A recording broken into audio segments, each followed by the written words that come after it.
இங்குள்ளவருக்கு தாங்கள் எப்படி இருக்கிறீர்கள்? இங்கு நிலைமை மோசமாக உள்ளது. 48 நாட்கள் ஆகிவிட்டன. இன்னும் இருவருமே பேசவில்லை. ஒரே வீட்டில் இருந்து கொண்டு ஒருவர் இன்னொருவர் இல்லாதது போல் எத்தனை நாட்கள் தான் வாழ்ந்து கொண்டிருப்பது?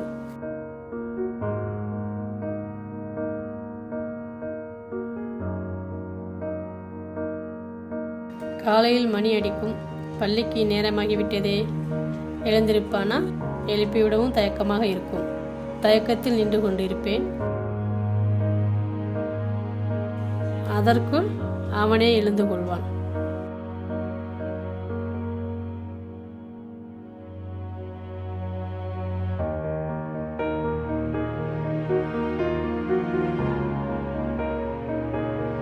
சாப்பிடாமல் பள்ளிக்கு போவானே என்று அவனுக்கு காலை உணவு செய்து வைத்தால் என்ன செய்திருக்கிறேன் என்று கூட பார்க்காமல் பள்ளிக்கு செல்கிறான். அப்படி அவனுக்கு நான் என்ன கெடுதல் செய்தேன்? அந்த ஒரு பிரச்சனைக்காக என்னை ஏன் இப்படி தண்டிக்க வேண்டும்?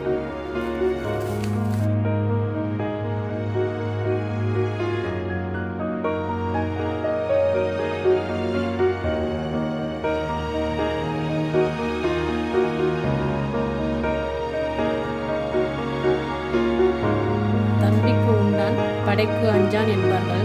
இங்கு அந்த தம்பியே படையாக எதிர்க்கும் பொழுது என்னால் என்ன செய்ய முடியும்?